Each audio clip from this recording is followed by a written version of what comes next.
Bienvenidos a este espacio que hemos titulado Conversaciones más allá del coaching. Este espacio tiene como objetivo ampliar perspectivas, horizontes, ampliar miradas en torno al mundo del coaching. Son encuentros dirigidos por Pedro Marcos, socio y director de FIC, y yo, en los que ambos invitaremos a profesionales que a su vez son referentes en el mundo del coaching y a su vez expertos en diversas disciplinas afines al desarrollo personal y profesional. Todo ello para sencillamente conversar, ya que coaching es conversación y en estos encuentros conversaremos sobre diferentes temas en torno a la mirada del coaching. Hoy, Pedro Marcos y yo continuaremos con un nuevo capítulo que se titula Educación y Coaching para conversar sobre este tema con Juan Fernando Bou. Bienvenido, Juan. Muchas Y gracias, Elena. hola, Pedro. ¿Qué tal estás, Pedro? ¿Qué te parece el tema de hoy? Pues hombre, el tema de hoy yo creo que es un tema que siempre es muy recurrente, porque quien más quien menos nos afecta de alguna manera. Algunos más, algunos menos, pero a todos nos afecta. Y yo creo que el poder tener esta perspectiva dual entre el mundo de la educación y el mundo del coaching va a ser increíble. Y bueno, yo creo que tenemos a una persona que nos va a resolver muchas dudas y nos va a aportar pues esa mirada, ¿no?, que tú decías que pretendemos ofrecer, que va más allá de lo que es coaching. Y quién mejor pues que Juan Fernando para poder compartirlo con nosotros y con las personas que luego nos vean en este vídeo. Genial. Muchas gracias, Pedro, por la presentación, por la invitación. Gracias a ti, Elena, que nos conocemos desde hace más tiempo, y muchas gracias también por la introducción que has hecho de esa relación que yo creo que es necesaria entre la educación y el coaching y que ahora iremos avanzando. Gracias a EFIC también por hacer estos eventos, ¿no? Estos conversatorios que son tan necesarios. Gracias, Juan. ¿Y qué os puedo contar también brevemente de Juan Fernando Bou, para aquellos que no le conozcáis tanto? Juan es psicólogo, a su vez también es coach senior, certificado, autor de 5 libros, y la razón por la que está aquí es que es pionero en coaching educativo en España. Hoy abrimos esta conversación, Juan, con la siguiente pregunta que hemos pensado para ti, que es, Juan, como pionero en coaching educativo, ¿cuáles consideras que han sido los cambios en España en los últimos años con respecto a llevar el coaching al sistema educativo? Bueno, yo creo que, como estamos viendo, los cambios hoy en día se producen muy rápidamente. En España han ocurrido en estos últimos 20 años muchísimos cambios a nivel político, a nivel social, a nivel transformacional, y todos estos cambios al final acaban afectando al mundo de la educación, para bien o para mal.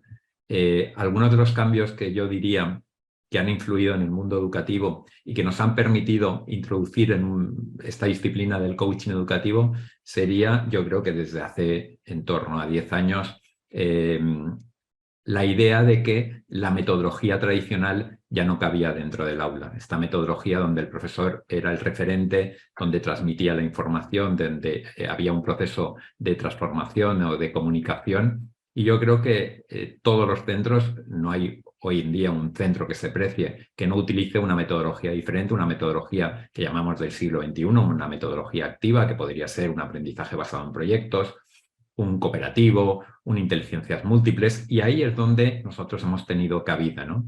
En realidad nosotros nacimos la especialidad del coaching educativo como una herramienta más, pero con el paso de los años queremos que se convierta también en una metodología activa al mismo nivel que estas que estoy comentando. Por lo tanto, esto nos ha dado una puerta de entrada al mundo de la educación, y yo creo que esto es interesante. Pero luego hay más cosas, ¿no? Tenemos la dotación, ¿no?, o la puesta en solfa de algo que veníamos trabajando desde hace 20 o 30 años, que es la inteligencia emocional. El tema de las emociones ha entrado con fuerza dentro de las aulas desde hace más de 15 años aproximadamente, Y yo creo que era necesario, ¿no? Porque esto nos lleva al trabajo no solo de las competencias curriculares, sino también a otras competencias que creo que son fundamentales, clave, que están casi al 50% de las curriculares, como son las sociales, las emocionales, las lingüísticas, y ahí entra mucho el lenguaje, porque el lenguaje sabemos que es conversación, sabemos que es saber utilizar el tema de la comunicación, y otras competencias como pensamiento crítico, que desde el punto de vista del coaching, el trabajo de las creencias es fundamental. Y luego yo diría también la importancia que se le está dando cada vez más, para mí siempre ha sido muy importante, es la piedra angular, que es al profesorado y a su desarrollo, ¿no? Los centros han considerado clave el formarlos de alguna manera y aquí han confiado en nosotros para obtener esas herramientas que procedían de otras fuentes, como la psicología, la filosofía, el management, que pueden ayudarles a transformarse, a conocerse mejor, como herramientas ellos mismos para gestionar el aula, ¿no? Esto han sido, dijéramos, causas o elementos positivos. Luego hemos tenido algunos negativos que también nos han permitido introducirnos en los sistemas educativos, como los incrementos de los índices de conflictividad, que desafortunadamente están en torno, desde hace 15 años, yo diría como un 300 o un 400%. Sabemos que después de la pandemia el incremento de la conflictividad en las aulas, principalmente en algunos niveles académicos como la formación profesional básica o en primero de secundaria, últimos cursos de primaria, pero que está creciendo en torno a un 30, un 35%, y esto impacta de manera fundamental, clave, en el rendimiento académico y en la gestión de la convivencia de los centros, en los absentismos, en la degeneración del trabajo del profesorado y los incrementos de ansiedad y depresión con muchas bajas. Y ahí también podemos ayudar nosotros. Quiero decir, nosotros tenemos herramientas que ayudan al desarrollo personal y profesional del profesorado, pero que les da también técnicas o recursos para gestionar mejor este tipo de conflictos o, sobre todo, prevenirlos, ¿no? Y luego hay algo clave también que nos impacta a la hora de entender el sistema educativo, que es la profesionalización de los equipos directivos, que ya los que procedemos del mundo de los recursos humanos, del mundo de la empresa, ya íbamos solicitando, ya íbamos pidiendo hace tiempo, ¿no? El equipo directivo de hace 10 años no tiene nada que ver con el equipo directivo de un centro educativo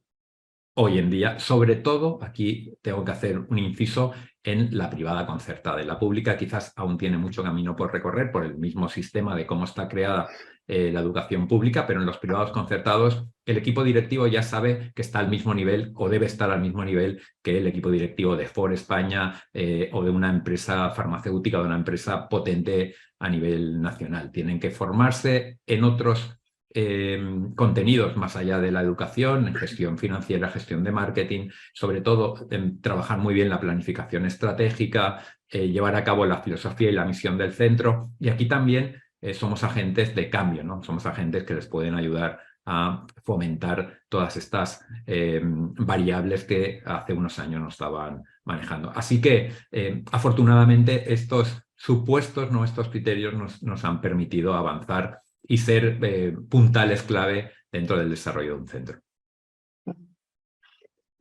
Qué bueno, Juan Fernando, escucharte, sobre todo por la claridad con la que transmites unas ideas que a veces parecen como muy etéreas, ¿no? Porque cambiar el sistema educativo, cambiar la educación es como algo a veces que parece como súper ambicioso y en realidad quizás se pueda ir haciendo poco a poco con Poquito a detalles poco. como lo que nos has dicho, ¿no? Ya escuchar el hecho de que en parte de la educación privada concertada y haya esa mirada de profesionalizar de una forma diferente a los equipos directivos, a los profesores y mirando, ¿no? A esas empresas que llevan ya años haciéndolo, pues oye, pues eso es una gran noticia.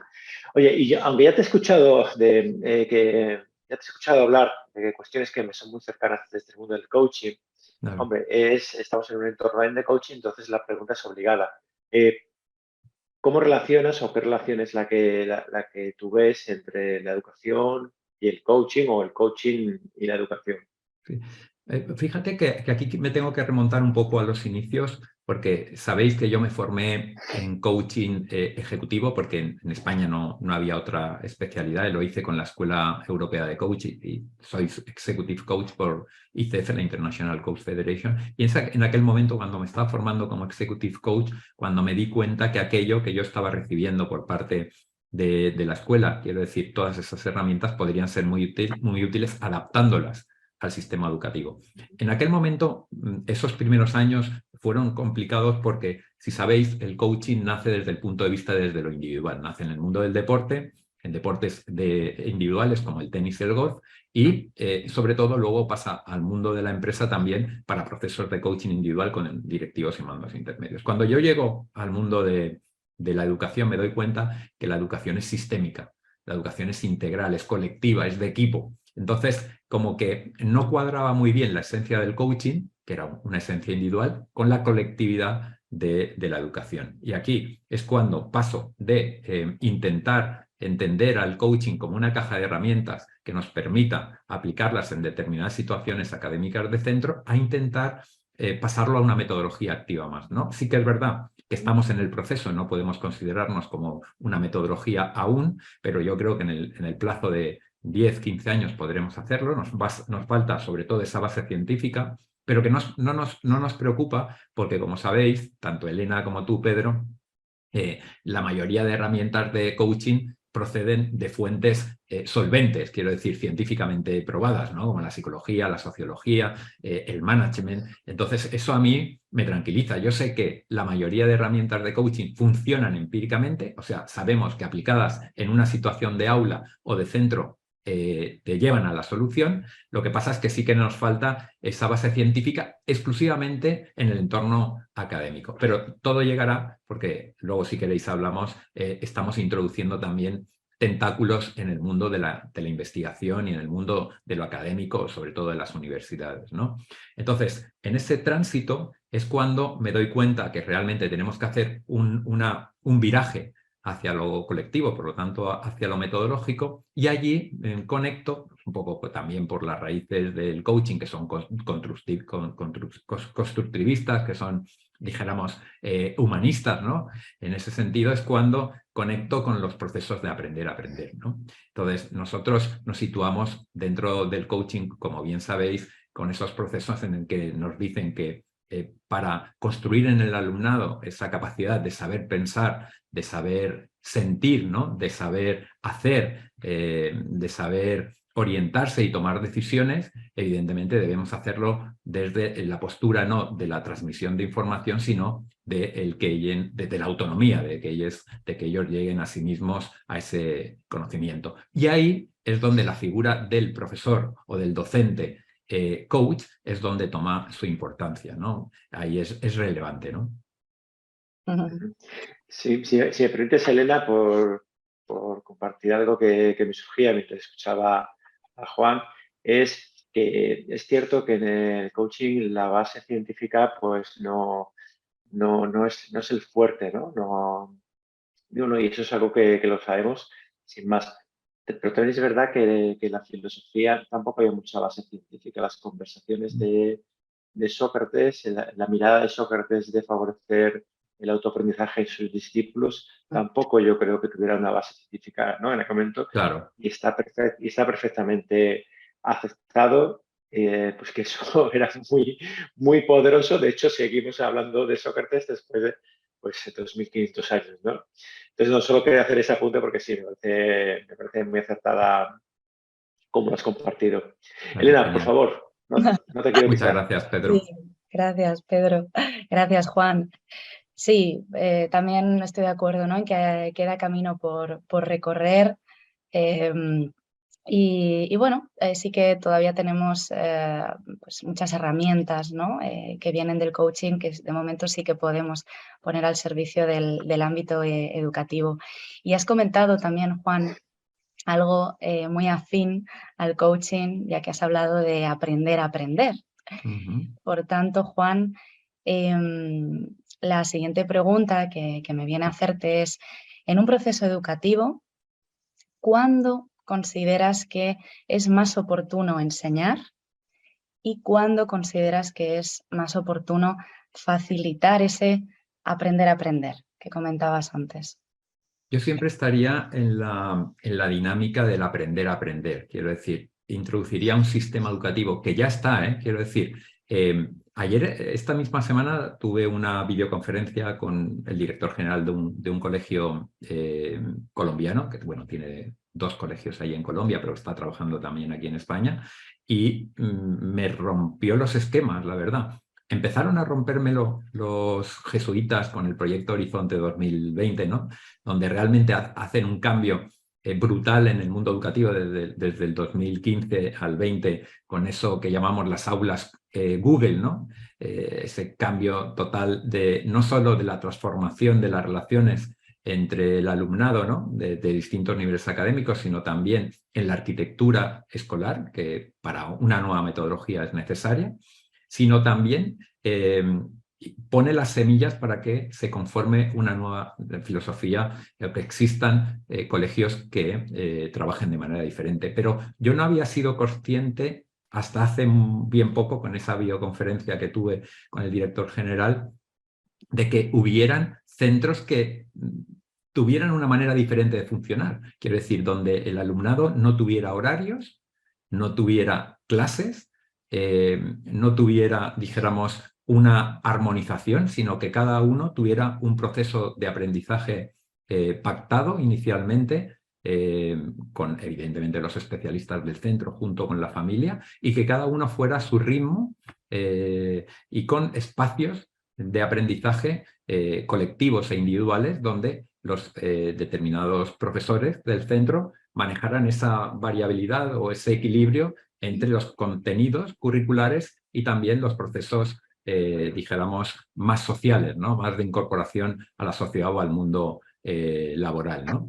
Y he visto la ventana abierta porque dijéramos que estamos en un proceso como de transformación y vamos en el camino adecuado. De hecho, él me comentó que aquí en España él está asesorando a algunos centros educativos a que vayan en ese camino. En ese camino de lo que tú decías, Elena, y Pedro comentaba también del proceso de aprender a aprender. Pero un poco contestando a tu pregunta, yo digo, si tengo que elegir, evidentemente mi función principal sería estar en las metodologías menos directivas, más de aprender a aprender, pero en todos los procesos quizás hay algún momento en el que tú tienes que dar también tu opinión, ¿no? Entonces, yo empezaría siempre por un método más inductivo, en el que trabajo de la parte al todo, y luego quizás al finalizar podría dar mi opinión en un trabajo más deductivo, ¿no?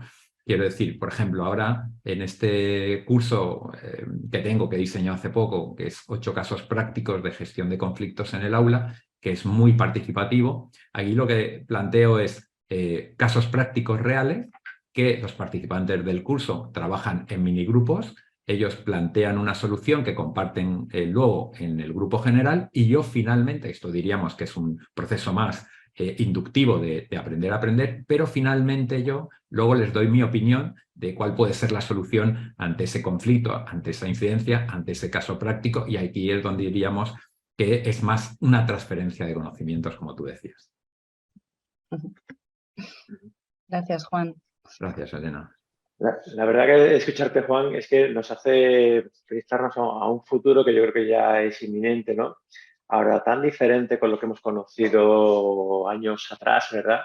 Que nos puede parecer casi imposible. Ahora, a la vez, nos resulta súper atractivo porque es como adaptar lo que hemos vivido nosotros, pero de pequeños, o no tan pequeños, sí, o sí, más bien de pequeños, al día de hoy, ¿no? Claro. Y me ha encantado el saber también compaginar esas 2 maneras también de enseñar, ¿no? De favorecer el autoaprendizaje con, evidentemente, facilitar también un conocimiento externo, que al final del complemento surja pues el conocimiento rico para esa persona.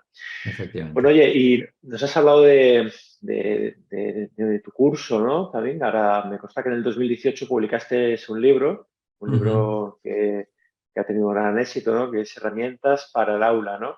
Pues oye, invitados por el título del libro, yo te preguntaría, ¿qué herramientas podrías compartir aquí? ¿Alguna que tú consideres que fuera potente, Sí. aceptada para implementar en un aula? A ver, ahora fíjate, Pedro, que contamos con unas 30 y pico herramientas, ¿vale? Eso es un éxito, ¿no? Desde fuera igual se puede pensar que son pocas, pero cuando empezamos, vosotros mismos sabéis que yo contaba en el 2000, cuando empecé con el tema del coaching ejecutivo, con apenas 10, que son las que inicié para adaptar al mundo educativo. Hemos más o menos incrementado en estos 15, 20 años un 300%, que es un porcentaje bastante elevado, más o menos. Para lo que les gustan, a aquellos que les gustan los datos, una herramienta anual, ¿no? Una herramienta y pico anual. Esto es bastante potente, ¿no? Del listado de herramientas que yo estoy manejando, yo soy muy, o sea, quiero decir, cuando empecé, a mí me apasionó el mandala. Soy muy fan del mandala. ¿Sabéis por qué? Bueno, tu padre lo conoce, Elena, y sabe el por qué, ¿no? Que se formó conmigo. A mí el mandala me dio la posibilidad de cambiar de entorno, ¿no? Yo procedía del mundo de recursos humanos, como bien decís, en ese entorno de aprendizaje con la Escuela Europea de Coaching, con 9 meses, aproximadamente de 9 meses. Al final hicimos el mandala después de hacer algunas tareas y ese es el que me abrió a mí la puerta a tomar una decisión diferente, a dejar la empresa en la que estaba trabajando y a dedicarme a desarrollar el coaching educativo. Soy muy fan del mandala porque me permite muchísimas cosas. No solo me orienta hacia el futuro, me facilita la toma de decisiones, sino que ahora, por ejemplo, este mandala yo lo he asociado con una herramienta que procede del management y que se está utilizando muy poco en educación, pero que cada vez la veo más, no solo en los equipos directivos, donde probablemente encajaría más, que es lo que conocéis vosotros con DAFO, que yo le he cambiado la D de debilidad por la M de mejora, ese acróstico mnemotécnico, un poco por darle una connotación negativa, Sí. una connotación positiva al lenguaje, ¿no? De debilidad a mejoras. Y entonces he unido los 4 cuadrantes del mandala con el MAFO. Para mí, el cuadrante 2, 3 y 4, o sea, el de aprendizaje, desaprendizaje y el contexto socioemocional, coinciden con mejoras, amenazas, fortalezas y oportunidades. Por lo tanto, ese mandala que exclusivamente, inicialmente partía principalmente para la orientación académica y profesional, para diseñar el futuro, ahora puede ser también un trabajo de situación actual, de presente, ¿no?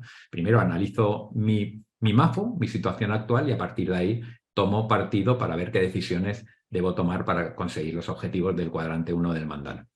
Eso sería hace 10 años, ¿no? O 15 años, ¿no? Ahora el mandala sigue siendo parte de mis favoritas, pero yo diría, me decantaría por la escritura.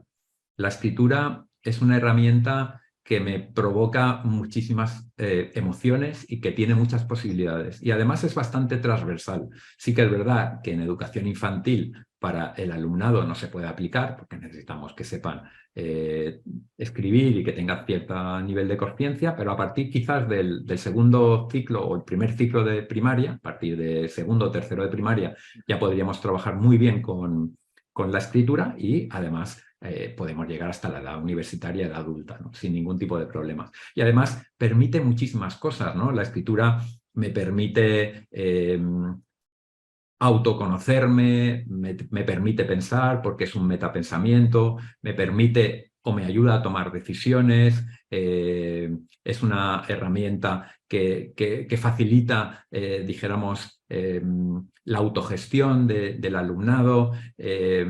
Yo creo que me facilita o me ayuda a incrementar el rendimiento académico. Dijéramos, me encantaría influir en los centros, que no solo se hicieran planes de fomento de lectura, sino también planes de fomento de escritura, que no hay tantos, ¿no? Entonces, o al menos de lectoescritura, de ambas cosas, ¿no? Y luego hay muchísimas herramientas, dijéramos, que sirven o que se pueden utilizar para varias cosas, o algunas que son más especializadas, ¿no? Ahora que estábamos hablando de conflictos, para prevenir o gestionar conflictos hay 2 clave, ¿no? Una que es la escala de evaluación, que procede del mundo de la psicología clínica, y la otra que probablemente conozcáis, que es más tradicional, que es la escalera de inferencias de Chris Argyris, ¿no? Donde realmente nos ayuda a entender cómo funciona el cerebro, ¿no? Y luego, finalmente, en esta última etapa, con la introducción de la psicología positiva de Martin Seligman, tenemos muchísimas, ¿no? que están impactando bastante en el mundo de la educación, ¿no? Como las 3 cosas positivas, el regalar tiempo, que está relacionado con los aprendizajes servicios, la reacción a los logros de los demás, el agradecimiento, el pedir perdón, que yo creo que son claves. Quiero decir, tenemos una caja de herramientas bastante diversa, bastante amplia y que puede ayudar mucho al profesorado, tanto para sí mismos como para aplicar en el aula de una manera efectiva. Qué bueno. Pues enhorabuena, Juan, porque me consta que el hacer, desarrollar, implementar, estar una herramienta tiene un trabajo detrás intenso y duro. Y bueno, que la hayáis desarrollado todas estas, yo creo que es una grandísima aportación. O sea, ya te doy mi enhorabuena. Genial, Pedro. Gracias. Necesitamos, como dice Marina, la ayuda de toda la tribu y aquí sois bienvenidos también para introduciros en el coaching educativo y ayudar a desarrollar esta especialidad que yo creo que puede ser clave para no solo mejorar la calidad del sistema educativo, sino transformar la sociedad, que es un poco mi misión, ¿no? Aquello en lo que yo voy intentando trascender, ¿no? Sí. En relación a lo que has comentado, Juan, de las herramientas, me ha parecido muy interesante, la verdad. En mi caso, no me he leído tu libro de herramientas, aún no me lo he leído, pero tengo ganas de hacerlo. Sí que me leí el de coaching educativo que escribiste hace más tiempo. Y bueno, aunque conozco también varias de las herramientas, ¿no?, que acabas de comentar, ¿no? La escalera, el mandala, ¿no? Has comentado varias herramientas. Entre ellas también sé que utilizas una que de hecho me fascina esa herramienta, no la has comentado, quería compartir contigo que me fascina, que es la ventana de Johari, que de hecho nosotros también en EFIC la tenemos en nuestro experto en coaching y bueno, personalmente también la comento mucho con nuestros alumnos y bueno, personalmente me parece una herramienta de autoconocimiento brutal. Sí. Creo que además da muchísimo juego, ¿no? Ya también la utilicé con adolescentes hace tiempo en el ámbito educativo y bueno, también quería compartirla contigo por saber un poco también tu experiencia, ¿no?, con esta herramienta. La ventana de Johari, como bien dices, es una herramienta muy potente, pero una de las más complejas que probablemente tengo dentro del listado de herramientas. Por eso quizás no lo haya comentado, ¿no? Porque el profesorado no se ha atrevido aún a introducirla dentro de sus top, ¿no?, por decirlo de alguna manera. Nosotros lo que estamos intentando hacer con la herramienta de la ventana de Johari, que es muy compleja, como hemos dicho, es adaptarla de la manera más sencilla para que se pueda aplicar por parte del profesorado. El profesorado lo que te solicita es facilidad, nada de complejidad, simpleza, por decirlo de alguna manera, pero a su vez impacto, etc. Entonces, ahí nosotros la ventana de Johari la hemos relacionado más con la identidad e imagen pública. O sea, con qué opinan los demás de nosotros, ¿no? Y lo hemos hecho desde 2 puntos de vista. Bien, trazando un listado de adjetivos con una tabla que hagamos que el alumnado se autoevalúe con esa serie de adjetivos en relación a una rúbrica determinada y que esa misma autoevaluación luego la comparemos con la evaluación que han realizado el entorno, el que queramos, ya sea los compañeros de aula o la familia y el profesorado, y comparemos la autoevaluación que ha realizado el alumnado con la evaluación externa. Y ahí veamos un poco, saquemos conclusiones, ¿no? En el sentido de que, por ejemplo, si vemos que hay una visión diferente entre la evaluación y entre la autoevaluación y la evaluación, ahí tenemos que hacer una acción determinada, ¿no? O por defecto o por exceso, ¿no? Por defecto podría ser que tiene falta de autoestima o falta de autoconfianza. Por exceso, dijéramos que está sobrepasado, ¿no? Que quiere decir que probablemente está distorsionada la realidad, ¿no?, de la que está percibiendo, ¿no?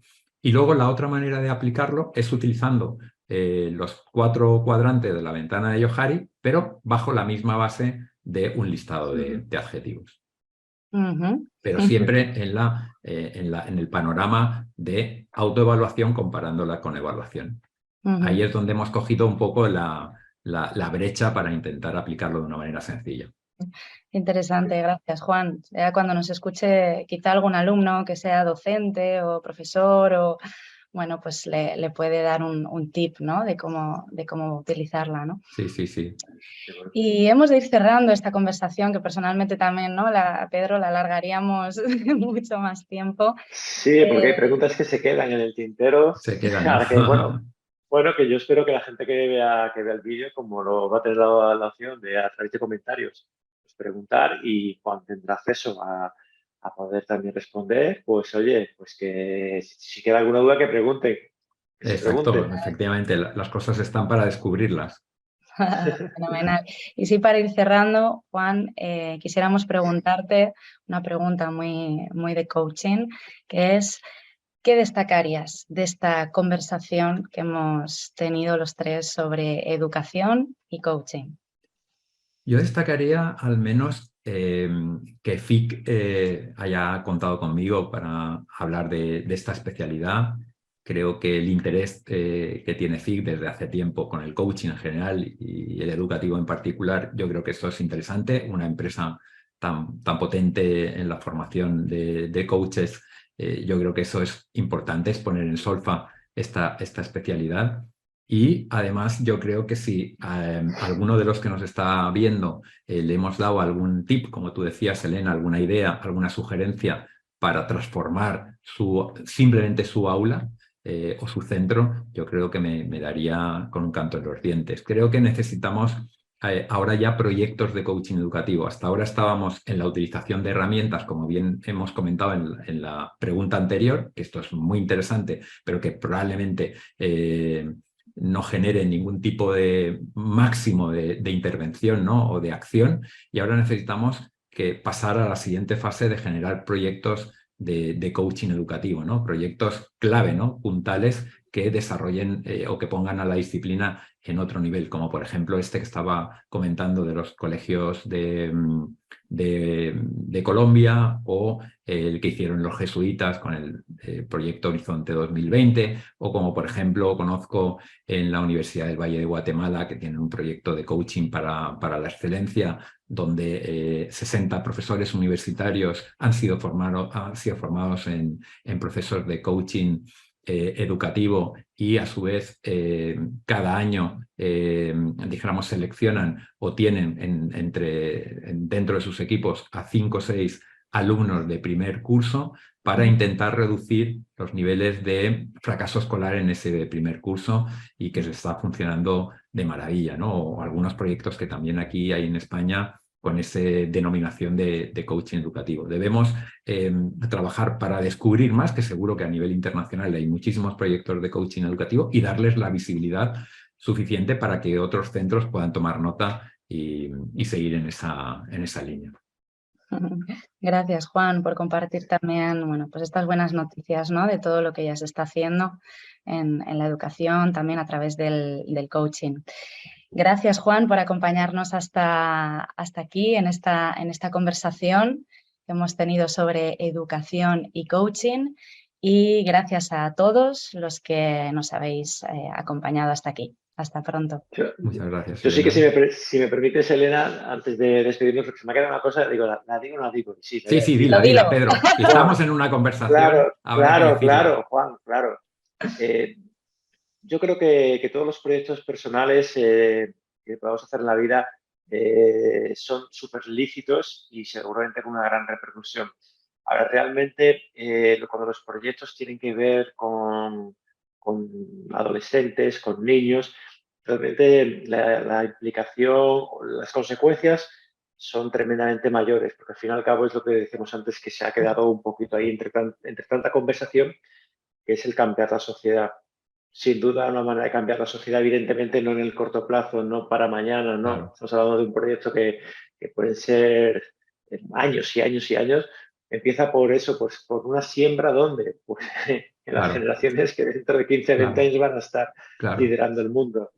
Con lo cual, desde aquí, pues oye, enhorabuena, Y por mi parte también encantado de haber estado acompañando en esta conversación, Juan. Muchísimas gracias. Pues nada, muchas gracias, Pedro.